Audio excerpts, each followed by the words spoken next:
So it's been a couple days since our most recent parts debacle that just happened to take place on the Road Glide.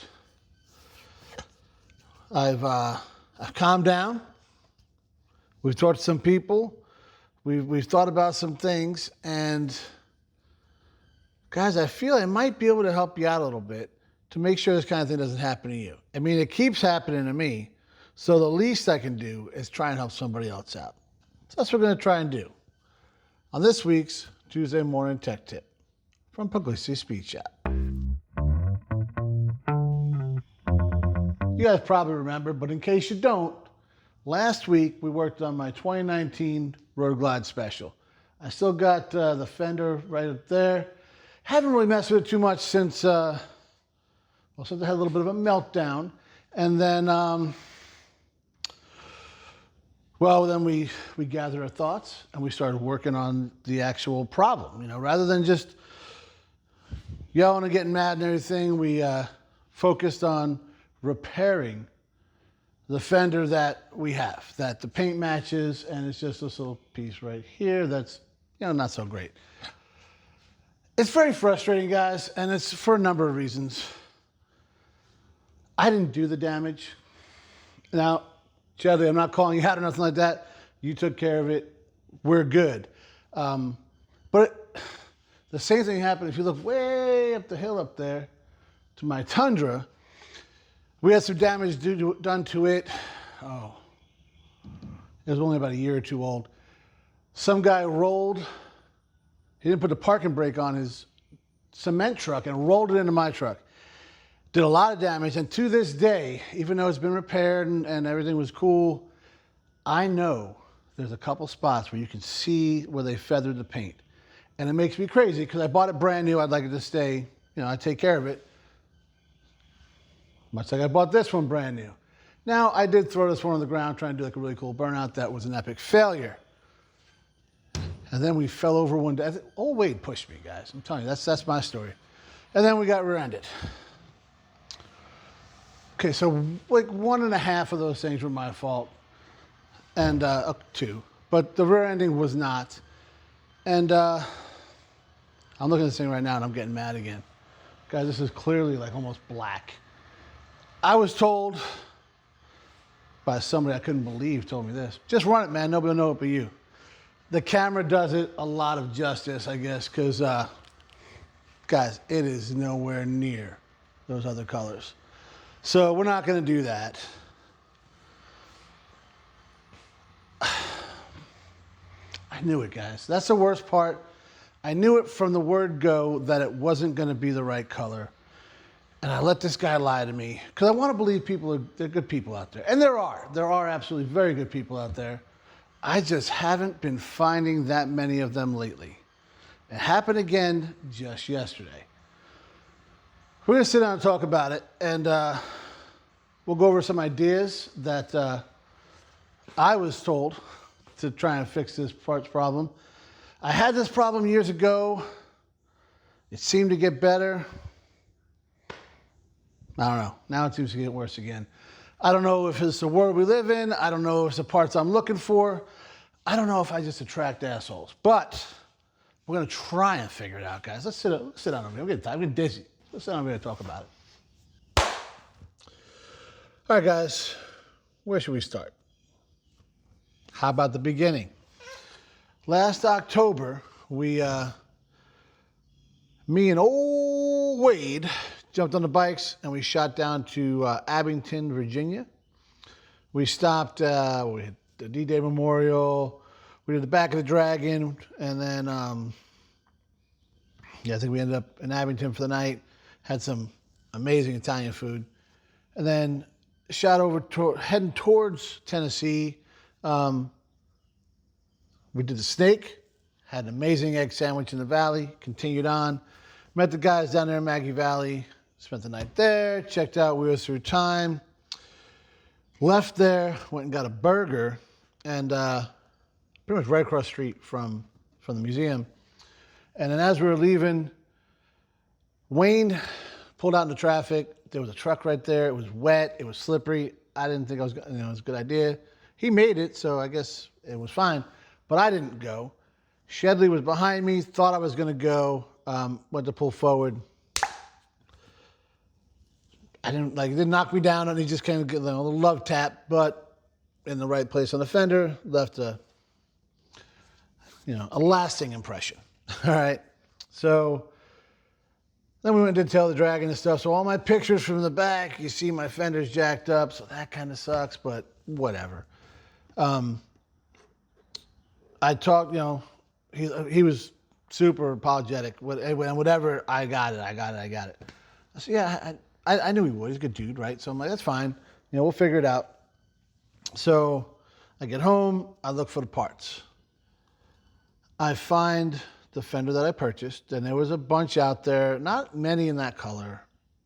Well, in the color I needed, which is probably why I gravitated towards this one. I hit the guy up. Now, it was listed as a 2020 charcoal gray.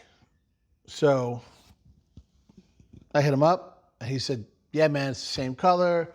All I do is sell Harley parts. I got all this stuff. I know this, I know that. Okay. I sent him the paint code again with the year and the color of my motorcycle. Dude, you're good, bro. And I was like, okay. So some pictures, he had a couple pictures of it, and I wonder if he had one of each. I really do. Because some, I thought it was lighting, but some that looked like it was perfect. Some that looked a little dark. When I got the part, well, it was a little dark. And I was like, huh. So I brought it down here. I didn't want to unwrap everything because I knew it was going to sit on the shelf for a while. So I cut a little piece over it and I put it next to the thing. And I was like, yeah, I think that's fine. I think that's it. Yeah. I'm sure once I look at the whole thing, and I kind of talked myself into believing that it was going to be fine when I had my doubts. Now, of course, hindsight's 2020. I should have took the whole thing out, placed it next to the bike, and I would have said, that's not it, and sent it back. But I didn't do that. And then I saw Shedley after that, and he was, hey, what do I owe you, dude? Boom. And, we were good. Now, we could have done this a bunch of different ways. I could have been a total dick, gone to Harley, bought a part off of them for, $1 million, $1.5 million, and then put that on a bike and stuck him with the bill. Well, he's a buddy of mine. I'm not going to do that. Advent Black and other companies have, color match, and they do a great job with them. Absolutely great job with them. But you're going to pay $800, $1,000, $1,200, whatever. It's not cheap, guys. So I'm like, okay. The best way, I'm looking at the least impact for me, and as far as work-wise, and I know it's going to fit, I know it's going to work, and all that kind of thing. And I don't want to take a whole bunch of time. Now all of that's been out the window, right? But let me find a takeoff. So I got on eBay and I found this one, and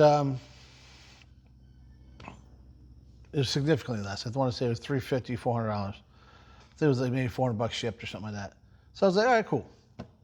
We got it taken care of. We're good to go. And I let it sit. And that was my fault too. I shouldn't have. We already said that. But now I'm like, man, maybe I could have been even cooler with him, right? If I just hammer and dolly this one and fixed it. But guys, it's probably gonna cost me about the same. I don't. It's not perfect still. It's not, and I don't have a sandbag, and you can't buy one in this town, so I'd order it. This paint. Let me tell you about this paint. You can buy it from Harley. They are very, very, very proud of it. And there's a couple places like that company. I think it's Color Match. I'm not sure though. Where's that? Where we got this pen from? It's Color Right. That's it. And you guys saw it matches perfect. But they're pretty proud of it too. This pen right here, this one little pen, I didn't get the clear coat with it because I didn't think it was needed for a pen. They did offer it. Pulling out the receipt here now. See what they knocked me for this here. This pen, $20. Not terrible. not great. Shipping and handling, $7. So for a total $28.35. Shipped to the door. So $30 for this guy.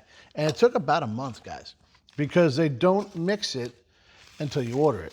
And that's good because this stuff, it goes bad. And then, I'm not mad about that. That's a good quality thing to do because this way we don't end up getting paint that's past expiration date or whatever. So they make a spray can. I had to look into all this stuff. They are very proud of it as well. An 11 ounce can, $42, $44. And then it just says on here requires eggshell clear that you get to hit afterwards to get the right hue. And that's another $40. So guys, it was $88 for an 11 ounce can of this paint for this fender. So while I'm looking at, there's other spots and stuff, everything. So I'm trying to figure out if I need one or two, or you can buy it in a pint. I think a pint's $160 or something like that, $180. Guys, none of it's cheap. It's Harley paint, the denim stuff. You're gonna pay. That's just what it is. So I need to get this bike back together. We're going to probably keep it the way it is. We're going to knock the little rust off of it. We're going to prime it. I have the paint that's kind of close that I did the tour pack with. So I'll probably kind of blend that a little bit and put it back together and hope that the license plate and the light and all that makes it not a whole eyesore. Well, they're mixing my paint and my sandbag arrives and all that. And then, ironically, I'm having the same problem with the FXR. Stevie's I think he's got the bodywork all done, so that's dope. And he's trying to find the paint. What he's done in the past is he'll make his paint match. The guy's good. So he's the right guy has it, there's no question. But that's why I thought about him maybe doing this one too, but I think he's gonna run into the same issue I will. So to not buy it from Harley, because it's, like I said, it's not cheap. He'll usually make his own, mix it and whatever, and he's killed it on old Wade's. He did 2 or 3 bikes for him now, messing with his tour pack. Every time, guys, it comes out awesome. We're talking about it. He can't figure out exactly what color it is to match it. He thought he did, but it wasn't matching. I've been on the phone with Harley trying to figure this all out. We're probably going to have to buy it from them is probably what's going to happen, which is fine. I just want it to be right. But my plan, if you guys remember, I didn't want to take this bike apart until the other one was back. And then I said, I'm just throwing this part on. It's going to be simple. Nothing simple. So that's what happened. That's where we're at. That's how we're going to fix it. How can we prevent it? Kevin suggested make Megan my parts girl and just me get out of the parts game because it's not working well. I'm kind of on board with that. I'll be honest. That's good. Ironically, guys, you ain't going to believe this, but Kevin's the same guy that told me just run that thing. If he was here, I don't think he would say. I think he'd realize it's. I think it's so far off, but it's close. It's so close, but so far off that it's very obvious. And honestly, I think I'd rather run one over here with a dent in it than one that just clearly doesn't. And then we'll say I messed that thing up because I'm just going to sell that, right? I can't use it. Somebody can. So probably put that in Megan's eBay store and put it on Facebook or whatever. If somebody needs it, awesome, that they can use it. There's no reason for me to run it on a bike it doesn't work on or have it sitting on the shelf or whatever. So it's a quality part. It's just not the part I need. So I don't think I'll get too banged up with that. Now I'm doing the work I didn't want to do. Guess that's what you get for being lazy, right? But I mentioned as well, the FXR stuff, I'm not mad about that at all. That's just how that goes.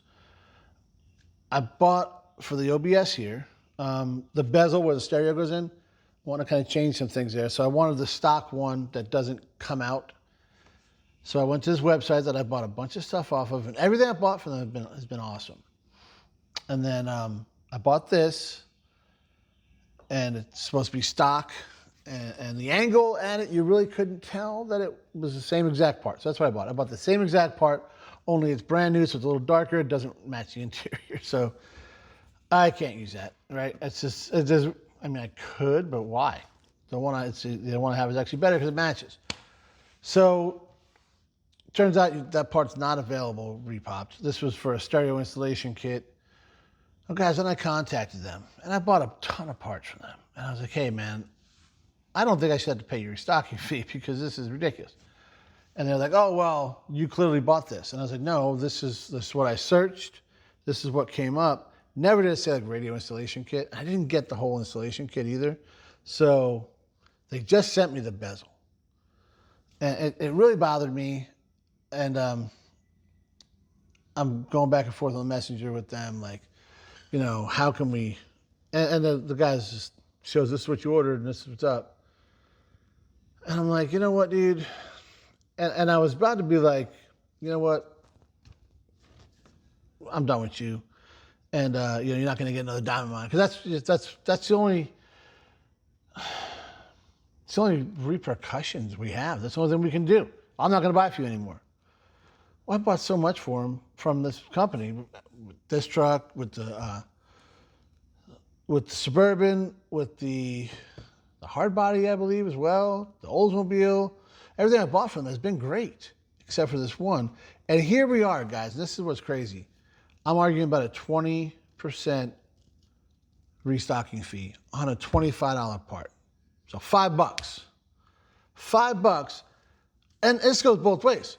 $5, I'm willing to say, forget you, I'm not using you no more, and I'll just find somewhere else, which, guys, there's not always another place, right? In the same aspect, they're willing to lose the thousands of dollars I've spent there for $5. I decided, I'm sure they got more money than me, but I was going to be the bigger person. And I said, I'll pay your frickin' fee. I don't care. Of course, I did leave a shitty review about it because I felt it was needed. And the guy had an attitude as well with his, Justin, how he was snarky with how he was replying to me. So I gave him a little thumbs down too. And I don't know what it does, man, but I felt a little better. All right. So that's what happened most recently. Now, I mentioned this, I had this problem before, and I did. Before we lived here, actually. We went to the other house, and I was driving buckets all the time, and I always needed parts.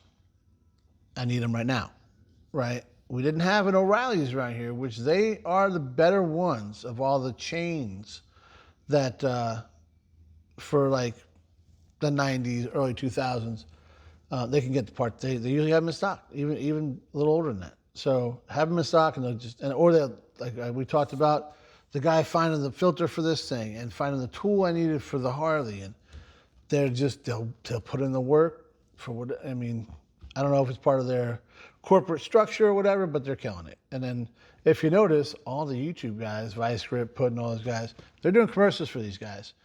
And especially, both those guys are solid dudes, but Puddin' won't put his name on something unless it's tried and true. And there's been plenty of things that he hasn't, people have approached him and he wouldn't do it because he didn't believe in it. And I can appreciate that. But the fact that O'Reilly's doing stuff with him and he's doing their commercials and everything, tell you something about those guys. But that's besides the point. We didn't have one of those here at the time. So I was using Advanced and AutoZone, which it all depends on where you're at, which one's better. And it's just the people that work there. Some places, whoever has the best guy on duty at the time, because their parts are limited, their research availability is limited. So, you get what you get sometimes. But I had an XJ, I had a Volkswagen, I had an F-150. Anytime I tried to get parts for my 65, it was a nightmare trying to get anything. And my buddy Jason actually, when I bought the Tundra, he's like, I noticed since you bought a new truck, I'm not seeing these rants on Facebook anymore about how parts stores suck. Well, I didn't need them, right? And now I'll order stuff online. Then I can wait a couple of days because I do have the Tundra. That was awesome. And I can drive that all the time. And then I can wait for the parts for this one or that or whatever, right? So I'll use places like Rock Auto or LMC or whoever, right? Any of the places I've used in the past that give you quality parts and they get here and they're usually the right thing. So I fixed that problem by having a daily driver that was reliable and parts are readily available if ever needed, so I can take the time to order the right parts and work on the older vehicles. Now, I don't think it's an older vehicle. I know it's an older vehicle thing with this, with my my bike. It's a 2019. I was just being, I don't want to call it cheap, because Harley prices are crazy, man. I mean, just nuts. So I don't think it was cheap for me to go the other route, especially since I wasn't paying for it. I was trying to be kind of conservative for a buddy of mine, you know? And I would still do that. This doesn't change my mind about that. I just, the guy sucks. The guy I bought the part from absolutely sucks. And that nothing's going to change that. I just wish I was smart enough to not fall for his bullshit sales tactic and actually do the research myself on how to know it. It's kind of fun. Like I said, I mess with people asking me stupid stuff all the time, to where we had the same Google. Well, I'm sure I got the same Google as that jackass that sold me this thing, and I let him get over on me. So it's at the end of the day, it's my fault. I get it. But if you're out there and you're selling parts, don't be a piece of shit. If you're selling anything, like, when I sold a Suburban, I was 100%, everything I knew about it, I put out there. And Eric appreciated it. It's why he bought the truck, and why, he found some things afterwards that I didn't do to it. And it was obvious to him, and he never thought I did. Didn't think I knew something I was holding back, because I wasn't. I did the same when I sold the hard body, when I sold anything I've ever sold, the ZR2. In fact, guys, I freaking lost money when I sold the Oldsmobile that I got for free, right? My buddy gave me that car. We made it way better than it was. And the guy was in love with the car. He drove all over the place. He had some bad luck along the way. I couldn't get this thing to run right. I ended up losing $40 by selling a free car. And because what? I mean, yeah, I could have. He had a pocket full of money. He was willing to pay my asking price, whatever it was. And I told him afterwards, like, hey man, this is what's up, and I'm not saying I'm perfect, man, but there's a lot of people out there that are just worried about making a buck. And if you're into hot rodding or anything like that to make money, bro, this ain't Gas Monkey Garage. You ain't freaking Richard goddamn Rawlings. And half the stuff he does is bullshit anyways. You're not making... I've said it all before. So I don't want to bore you with it, but just be a good person. That's it. Be a good person. Take care of each other. And if you're out there just trying to make a buck, dude, stay clear of me, man. I want nothing to do with you. Thanks for watching, guys.